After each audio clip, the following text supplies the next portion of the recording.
I met Vanessa 8 years ago at a tech conference in Chicago. It wasn't exactly the place I expected to meet someone. I was working the floor, representing the company I just started at, handing out flyers and explaining cloud architecture to anyone who'd listen. Vanessa was there with a friend who ran a marketing agency. I still remember her walking up to our booth, not for the software, but because she thought the design of our stand was ugly and told me so, with a completely straight face. I laughed, kind of awkwardly, and she just raised an eyebrow and said, "You know I'm right." That was her style, direct, sharp, and impossible to ignore. We ended up getting coffee that afternoon, then dinner a few days later after the event wrapped. There wasn't any dramatic moment where sparks flew or violins played. It just felt easy, natural. The way conversations kept flowing, the way she made me laugh without trying. We were different. She was bold and fast-moving. I was a bit more methodical and quiet, but we clicked. We dated for 2 years before I proposed. It was a simple moment. No grand gestures, just a walk through the city one cold evening, the ring in my coat pocket, and me stumbling over the question because I was nervous even though I knew what her answer would be. She said yes before I finished the sentence. We got married the following summer, an outdoor ceremony with string lights and a small group of close friends and family. Vanessa handled most of the planning. She had a vision and the energy to bring it to life. I was just there to say yes to whatever she needed. That's how we worked. She moved fast, and I helped keep things grounded. After the wedding, we bought a house in a quiet suburb just outside the city.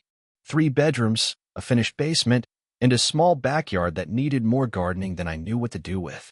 She turned it into something beautiful: flowers by the windows, a little patio set, lights strung above the back fence. Our home felt like something out of a catalog, but with our quirks added in. She worked in fashion marketing, fast-paced, lots of client dinners and launches. I worked in IT and steadily moved up the ladder. My boss, Grant, was someone I got along with really well, and the company had a great culture. We both kept busy, but we always made time to reconnect. Friday nights became our tradition: takeout and a movie, just us and the dog curled up on the couch. Life was full, steady, and at least from where I stood, really good. We had friends over for dinner, spent weekends exploring new places in town, and made it a point to travel at least once a year. Vanessa had a knack for picking out the perfect Airbnb. She was always 2 steps ahead of me in planning, and I honestly loved that about her. I was proud of the life we built. We didn't need much more than what we had. Vanessa and I settled into married life quickly. It surprised me how natural it felt, honestly. We didn't have the awkward, getting used to each other phase I'd heard other couples talk about. Moving in together had already ironed out the quirks, like how she left cabinet doors open, or how I always left my shoes by the front door. We found our rhythm early on and just ran with it. We both worked full-time, her in fashion marketing, me in tech, but our schedules never seemed to clash. She thrived on movement, client meetings, launches, showroom previews. Her phone was always buzzing, and she somehow always knew the exact right thing to wear, even for a last-minute event. Meanwhile, I had fallen into a great spot at the company I was with. I'd been promoted twice in 4 years and was managing a small team. My boss, Grant, was sharp, demanding, but fair. We got along well, and he often pulled me into meetings that were technically above my level, which gave me more visibility than I probably deserved at the time. At home, things felt balanced. Vanessa handled anything creative: design, decorating, choosing the right dish for a dinner party. I handled the logistics, finances, repairs, the tech setups. She liked things spontaneous. I liked to plan. Our differences never clashed. If anything, they complemented each other. She brought energy, color, and spark to our routines. I brought calm, structure, and reliability. We weren't a couple that posted our relationship all over social media. Vanessa shared bits and pieces, mostly pictures of food she cooked, weekend outings, or a cute shot of our dog napping in ridiculous positions. Our relationship was more private, not secretive, just ours. The kind of connection where one look across a crowded room could say everything. On weekends, we carved out time just for us. Saturday mornings were usually slow starts, coffee on the deck, breakfast in pajamas, no pressure. Sunday afternoons were for errands, maybe a drive, maybe something random like a new cafe or an art gallery. Vanessa always had ideas, and I liked watching her light up over something new. Even at home, she found ways to keep things interesting. Game nights with friends, recipe experiments, spontaneous dance sessions in the kitchen while I stood there holding a spoon and pretending I had rhythm. We didn't talk much about the future in heavy detail, but it was understood. We'd pay off the house early, travel more once we had a bit more breathing room, maybe start a family down the line. We were both careful about timing. She wanted to grow her career a bit more first, and I respected that. We had time. Looking back, those years were full, not just with stuff, but with feeling. There was laughter, momentum, shared purpose. I was proud of our life, not because it was flashy or perfect, but because we had built it together. It felt earned, real, and I believed we were both in it the same way. One thing I always appreciated about being with Vanessa was how natural everything felt over time. People talk about the spark in a relationship as if it's this constant, burning thing that never fades. But for us, the spark matured into something quieter, steadier. It wasn't about butterflies anymore. It was about knowing I could come home and she'd be there, half covered in a throw blanket with her laptop open, muttering about someone missing a deadline, then looking up just to ask if I wanted to order sushi or Thai. We had our routines, and they became little rituals in their own right. Wednesday evenings were her favorite, the one night of the week we both seemed to get home on time. I'd bring in takeout, she'd put on a playlist, and we'd catch up on whatever show we were watching. She loved mysteries, and I pretended not to Google the endings ahead of time just to see her get all worked up over the twists. It was easy. It was ours. She was the social one. She made friends easily, neighbors, baristas, coworkers. I was more reserved, content to stick with a close circle. But because of her, our house felt alive. She'd host friends for wine nights, holiday dinners, birthday brunches. She had this effortless way of making people feel comfortable, like they belonged. I played the co-host role well enough. She joked that I was the quiet backbone of every party, which was probably true. Our families were involved, but not too involved. Her parents lived a few states over, and we visited once or twice a year. She'd talk to her mom on Sundays, pacing the kitchen while chopping vegetables, and I'd catch one-sided pieces of the conversation. "No, Mom, I'm not making him eat kale," or "Yes, I'm still working on that promotion." My parents were local but respectful of space. They liked Vanessa, my dad especially, who once told me, "She keeps you on your toes." That's good for you. Finances were steady. We split most things evenly, though I took care of the bigger house expenses since I was making more. Vanessa contributed to everything without needing to be asked. She liked nice things, designer handbags, the occasional high-end skincare set, but she budgeted for them. She was proud of her independence, and I admired that about her. We had a good thing. And I don't mean good in the way people use it to settle. I mean genuinely satisfying. Stable. I trusted her. We laughed often. We were close. She'd text me photos of ridiculous outfits she saw on her clients, or send me a new song she swore felt like our honeymoon. She still reached for my hand in the car. Still leaned on me when she was tired. Still made fun of my grocery list organization. And I genuinely believed that whatever we didn't yet have, we would get there together. There was no reason, at least then, for me to think otherwise. It's hard to say exactly when things started to feel off. There wasn't a big fight or some dramatic change.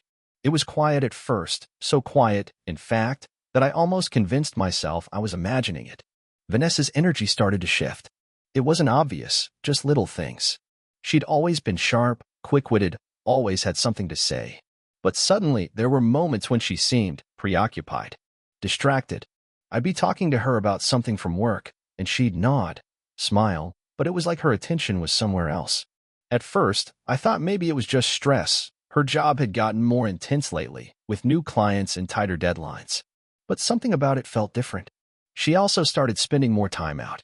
More client dinners, more networking events. That part wasn't unusual. Her field demanded it. But the frequency increased. Nights when she used to come home and curl up with me turned into nights where she'd text around 6 or 7 saying she was heading straight from the office to meet someone for drinks. I didn't think much of it the first few times. She was ambitious, and I respected that. I didn't want to be the kind of husband who questioned every move. But then I noticed she'd started dressing differently for those nights out. A little more polished, a little more effort. New outfits, unfamiliar jewelry. It wasn't over the top, but it was intentional. Like she was planning more than just a casual drink. One night, she stood in front of the mirror applying lipstick I hadn't seen before, bold red, not her usual shade. When I asked if she was meeting a new client, she just smiled and said, "Not new. Just important." She didn't tell me who, and I didn't push. The phone habits changed, too. Vanessa had never been secretive with her phone. She'd scroll through Instagram next to me in bed, sometimes showing me memes or gossip from her group chats. Lately, though, her phone rarely left her hand. She started keeping its screen down. If a message came in, she tilted away from me. Once, I walked into the room and saw her quickly exit out of a conversation. She smiled, a little too quickly, and said, "Just work stuff. Boring." That night, after she fell asleep, I found myself staring at the ceiling, turning it all over in my head. I didn't want to be paranoid. I didn't want to start building narratives out of thin air. But something about her had shifted, and I couldn't explain why I felt like I was suddenly one step behind in my own life. There were no red flags yet, just flickers. A glance that lingered too long on nothing. A story that changed when she told it twice.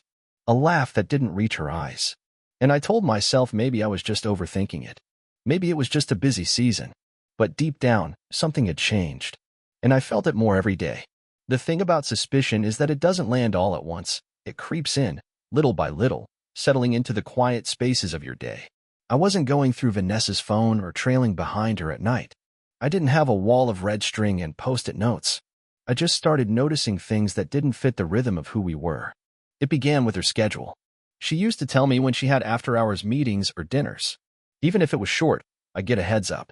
But now, more often than not, I was finding out last minute, texts that read, "Just grabbing drinks with a client," sent right as I was plating dinner for two. Or she'd walk in well past midnight, shoes in hand, saying traffic was awful or the client had ordered just one more bottle of wine. Then there were the stories that shifted. One week, she said she was with a coworker named Ollie for a late event. A few days later, when I asked how Ollie was doing, she blinked at me for half a second too long before saying, "Oh, right, Ollie's actually working remotely now." It was small, maybe nothing. But I remembered the way she used to tell stories, fluid, detailed, without thinking. Lately, her answers felt curated, measured. She'd also become more protective of her space. Not defensive, just quietly distant. We used to cook dinner together, clean up side by side, dance around each other in the kitchen. But now she cooked less, or ordered food on her way home. She'd eat in the living room with her laptop open, headphones in. I stopped being invited into those little routines we used to share. I caught myself watching her one night, really watching her. She was on the couch, texting someone, smiling to herself. A soft, familiar smile. Not the kind you give to a coworker, not the kind you give to someone you're just talking business with. She noticed me looking and quickly said, "Julia's being ridiculous again," then put her phone face down and asked if I wanted to watch something. Another time, I went to do laundry and found a receipt in her coat pocket from a steakhouse across town, the kind of place we always said we'd try together but never had. The receipt was for two people, dated on a night she told me she was working late. I stared at it for a long time, turning it over in my hands like it would give me an answer if I just looked hard enough. But I didn't ask her about it. Maybe I should have. But I didn't want to hear whatever explanation she had rehearsed. I wasn't ready to find out that the answers I feared might be worse than my imagination. I started sleeping more lightly, listening for the door when she was out, watching the way her eyes avoided mine when she talked about her day. I noticed the way she laughed at my jokes had changed, less like she was with me, more like she was trying to prove she still cared. Nothing made sense, but everything felt different. And while I didn't know what I was looking at yet, I knew what it felt like to be slowly moved out of someone's life, inch by inch, smile by smile, story by story. We used to talk without effort. That was one of the first things that drew me to Vanessa. She always had something to say, and it was never small talk. Our conversations had rhythm. They made sense. But lately, she'd become more selective with her words. And it wasn't that she said less. It was the kind of silence that makes you feel like you're not being let in. It became harder to connect. I'd ask how her day was, and she'd reply in a flat tone, "Fine," or "Just busy." If I pressed a little, she'd sigh, like even the idea of recounting her day was exhausting. The details she used to offer voluntarily were gone. I'd get vague mentions of clients, delays, traffic. Sometimes she'd say something, then catch herself and change it mid-sentence. I didn't call her on it. I just logged it, like everything else. We had dinner together one night, rare, lately. She made pasta, poured wine, even played music in the background like old times. For a moment, I thought maybe we were finding our way back to each other. But halfway through the meal, she got a text. She didn't flinch when she saw it, but I watched her shoulders tighten just slightly. She put her fork down and said, "It's just a work thing. I'll be quick." Then she disappeared into the hallway, phone in hand. She was gone for nearly 15 minutes. When she came back, I asked, gently, "Everything okay?" She nodded. "Just some mess with campaign approvals." Then she smiled too quickly, asked me about my day, and started clearing the dishes like we hadn't just hit a wall in the middle of dinner. Things like that kept happening. Small detours. Invisible lines drawn between us. I'd find her scrolling through her phone in bed long after I'd turned off the lights. I'd wake up to the sound of the shower and realize she'd gotten up an hour earlier than she used to. I started seeing changes in her appearance too: new perfume, subtle changes to her makeup, a bag I didn't recognize. She dismissed it all with a breezy, "Just felt like switching things up." The truth is, it was nothing big. No lipstick on a collar. No hotel receipts. Just the slow erosion of trust, replaced by a strange kind of unfamiliarity. She was still Vanessa, still laughing sometimes, still making plans with friends, still leaving coffee cups on every surface in the house. But something underneath had shifted. And then there were the work events. She started getting invited to more of them: client parties, investor dinners, out-of-town conferences. Always at short notice. Always with a new dress, and always too tired to talk afterward. I'd ask how it went, and she'd brush past the question or give a rushed summary. One night, I offered to pick her up after an event. She said no before I even finished the sentence. "Don't worry about it," she said. "It's not your scene. It's all industry people." I remember that one clearly, because she'd once told me that I grounded her, that I was the one thing that made her feel like herself outside of all the noise. But now somehow, I was no longer part of that equation. It wasn't jealousy. It wasn't even suspicion in the traditional sense. It was the feeling of being quietly written out of a life you thought you were co-authoring. And it was starting to hurt in places I didn't know could ache this quietly. By now, it felt like I was living with a stranger who still looked like my wife. Vanessa still moved through our house the same way. Keys dropped in the bowl by the door, shoes kicked off near the stairs, the scent of her perfume drifting behind her in the hallway. But something in the air had shifted. It was like I was watching her replay a version of our life on autopilot, and I was the only one who knew something had changed. She still kissed me goodbye in the mornings, still asked if I needed anything from the store, still laughed at my jokes sometimes. But the warmth behind those gestures was gone. They had become habits, not affections. I found myself watching her more closely, and not out of obsession, just confusion. There were moments when I'd catch her in thought, completely elsewhere, her face softening in a way I hadn't seen in a long time. Not when we were talking. Not when she was with me. That expression was reserved for something or someone else. And every time she noticed me looking, she'd snap out of it with a smile too sharp to be real, or a quick deflection like, "Sorry, I'm just tired." But tired of what? Of me? Of this? One Saturday, I suggested we spend the day together. Just us, brunch, maybe a walk, something easy. She paused like I'd asked her to fly to another continent. "I kind of have a full weekend," she said, and started listing vague errands and a last-minute meetup with a few work people. I asked if I could come along, half joking, half hoping. She didn't even look up from her phone when she said, "You'd be bored. It's mostly client stuff." That should have stung more than it did. But by then, I'd grown used to being gently pushed to the outside. The distance wasn't just emotional anymore, it was physical. We hadn't been intimate in weeks, maybe longer. She always had a reason. Too tired, too stressed, a headache. At first, I didn't question it. I figured it was a phase, just part of the ebb and flow. But eventually, I stopped asking. Not because I didn't want her, but because I couldn't take the rejection anymore. She didn't seem to notice. Or maybe she did, and just chose not to say anything. I started staying later at work. Not because I had to, but because being home felt heavier than it should. My own house had started to feel like a place I was renting. Her laughter, when it came, sounded different, sharper, more distant, like it was meant for someone else or practiced in some other setting. She spent more time texting, sometimes slipping out to take calls in the backyard, always brushing them off as campaign stuff when she came back in. Even Max, our dog, seemed to sense something. He'd follow her around, tail low, ears back, and she'd pet him like she was trying to remember how. There was this one night, I remember it clearly. I walked past the bathroom door and saw her standing in front of the mirror, staring at herself. Not fixing her hair, not adjusting her makeup, just staring, like she didn't recognize the person looking back. And that's when it hit me. Maybe I didn't either. It happened on a Thursday. I came home early from work, thinking maybe Vanessa and I could talk. Or not even talk, just be in the same space for a while. The silence between us had grown so large that I was starting to forget what it felt like to hear her speak without deflecting. I thought maybe, just maybe, she'd noticed the effort, that I still cared, that I was still here, trying. I walked in through the front door and immediately knew something was off. The house was quiet, but not empty. There was a car in the driveway that didn't belong there, black, sleek, expensive. I didn't recognize it at first, not until I saw him.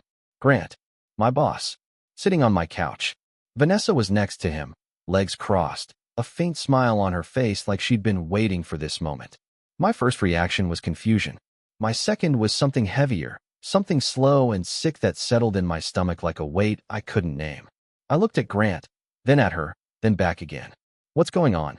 I asked, keeping my voice steady, even though my chest was starting to tighten. Vanessa stood up.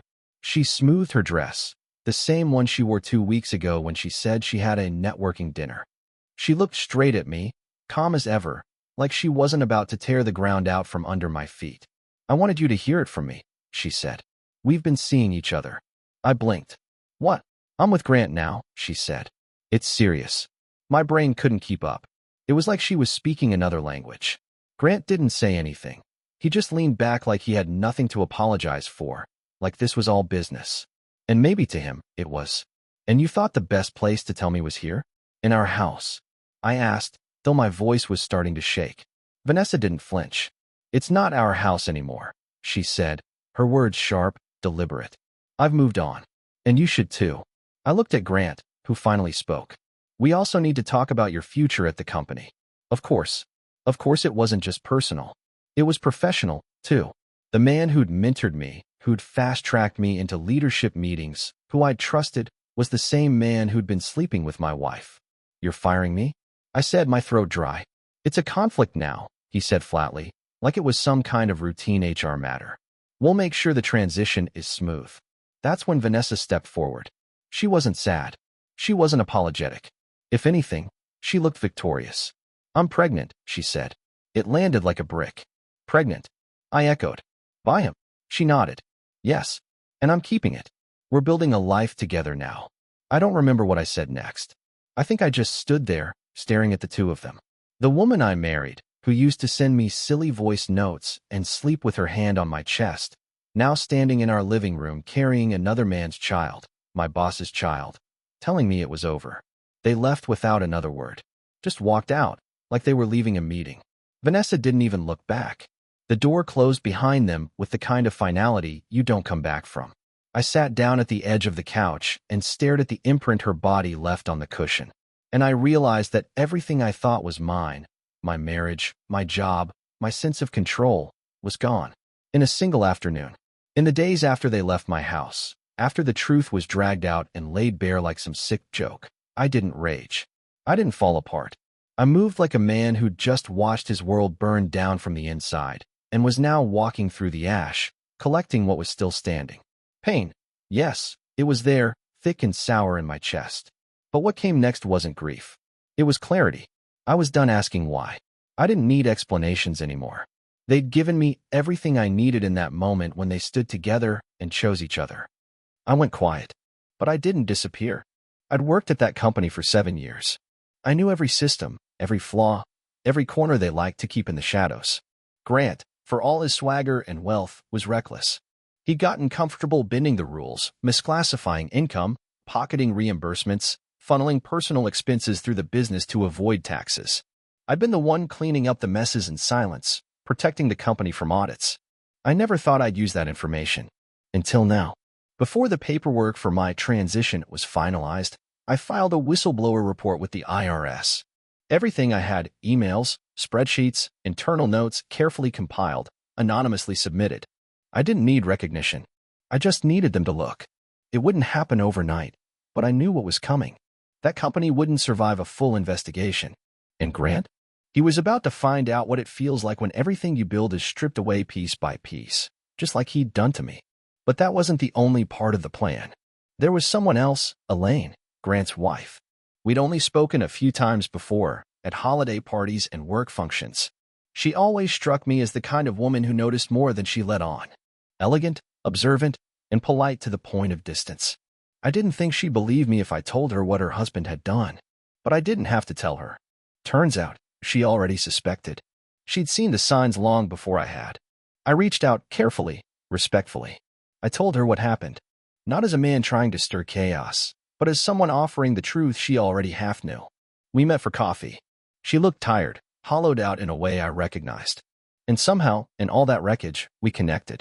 Two people left behind by the same explosion, trying to understand the shape of their new lives. We didn't plan what happened next. It wasn't revenge at first, it was comfort. She listened. I listened. We were both raw, both bruised. It was supposed to be one night, but one night turned into more. And then came the news. Elaine was pregnant. She cried when she told me. Not because she was scared, but because for the first time in years, something real had come out of the mess. Something honest. Something neither of us had to question. I didn't ask her to keep it. I didn't have to. She wanted this, wanted to move forward, not backward. And I did too. It didn't feel like retaliation. It felt like reclaiming something that had been taken from me. Vanessa reached out a few weeks later. I ignored the first message. And the second. Then the call started. It didn't take long for her to find out what had happened, about the IRS report, about Elaine, about the baby. I don't know what broke her more. The money drying up when the investigations hit, or the idea that I'd moved on with someone she used to look down on. Her messages started out angry, then confused, then pleading. I miss you. I made a mistake. Can we talk? I never replied. Not once. The silence said everything she needed to hear. The strange thing about starting over is how quiet it is. There's no dramatic moment where the pain just vanishes or where you suddenly feel whole again. It comes in pieces, in small mornings, in steady habits, in the silence that doesn't ache anymore. After everything, after Vanessa and Grant and the fallout that followed, I moved into a new place. A smaller house. Clean lines. Nothing extravagant, just comfortable. No shared memories clinging to the furniture. No shadow in every corner. Just space I could fill at my own pace. Elaine came by a few weeks later, not to move in, just to visit. We sat on the back steps with coffees in hand, watching the sun creep across the grass like it had nowhere to be. Her pregnancy was showing now softly. She'd rest her hand on her belly without even realizing it. We talked about names, not in a heavy way, but like two people slowly learning how to hope again. I still thought about Vanessa, but not with longing. More like you remember a dream you woke up from suddenly, some mix of confusion and relief. There was a time when she meant everything to me. I won't pretend that was never true. But now, I couldn't imagine going back. Even if she had begged harder. Even if none of it had happened. We were never going to be the people we used to be. And maybe we never were. The fallout from the whistleblower report came fast. The company folded under the pressure of the audit. Grant's assets froze. Lawsuits piled up. I kept my distance from it all. I didn't need to gloat. I didn't want revenge headlines. I just wanted to walk away knowing the truth had done its job. Vanessa tried again. She sent me a long email after the news broke. I read the first paragraph before deleting it. She didn't sound like the woman who left me in that living room. She sounded like someone chasing comfort, not love. She wanted safety, stability, the very things she'd thrown away. But that version of me, the one who waited, who hoped, who stood still while someone drifted away, he was gone. I took a new job at a smaller firm, closer to home. It wasn't as high-paying, but it was fulfilling. The kind of work that let me sleep at night. My coworkers didn't know my story, and I liked it that way. I didn't want to be the guy who was cheated on or the man with the dramatic exit. I just wanted to be someone building something honest. Elaine and I kept things simple. No labels, no pressure. We were figuring it out slowly, but we shared something rare and understanding most people couldn't fake. It wasn't about filling a void. It was about building from the same floor we'd both been dropped on. Some nights, we'd sit outside with no music, no screens, just the breeze and the quiet. And I'd look over at her, at this woman who had been dragged through fire and somehow come out stronger, and I'd think, maybe this is what real love looks like, not loud, not showy, just true. It's been almost a year now. Sometimes I still catch myself waking up too early, expecting to feel that old tension in my chest, that sense that something was off, something unspoken hanging in the air. But it's gone now. The silence isn't heavy anymore. It's mine. And peace, I've learned, doesn't come with a bang. It comes in the quiet moments where nothing hurts anymore. Vanessa is a name I don't hear much these days. A few mutual friends tried to reach out, unsure where to land after everything. I didn't push them away, but I didn't let them stay close either. I needed space to breathe without carrying the pieces of a broken marriage in my back pocket. She faded from the corners of my life, the way memories do when they stop being fed. I don't wonder where she is or what she's doing. I don't need to. The truth is, she taught me something I didn't expect to learn, not about love, but about myself. About how far I'm willing to go for someone I believe in. About how much I'm willing to forgive until the line disappears completely. And most importantly, about how to draw that line again and hold it. I'm a different man now. Not harder, not colder, just clearer. I no longer make excuses for people who treat me like an option. I no longer carry the weight of other people's choices as if they're my responsibility. What happened to me was cruel, calculated, and undeserved, but it no longer defines me. Elaine and I are still together. Slowly, carefully, we're building a home, not just a place, but something honest. Our daughter is due in a few months. Some days I wake up early just to sit in the half-finished nursery, letting the quiet settle around me. There's something humbling about getting to start again, not with perfection, but with truth. This child won't come from a fairy tale, but she'll be born into something solid, something we earned. I've stopped needing closure from Vanessa. I stopped waiting for an apology that wouldn't fix anything. She chose her path. I chose mine. And now, for the first time in a long time, I'm walking a road that feels like mine again. Not the one she planned. Not the one Grant tried to shove me off of. Mine. To anyone reading this because they're in it, because they're living in the quiet doubts, the shifting stories, the strange new distance, listen to yourself. Not your fears. Not your hopes. Yourself. If something feels wrong, it probably is. And if someone chooses to leave you for power or pride or ego, let them go. Because life on the other side of betrayal? It exists. And it's not just survival. It's better. Wiser. Real. I lost everything I thought mattered. And now I have something I never expected. A future that's mine again.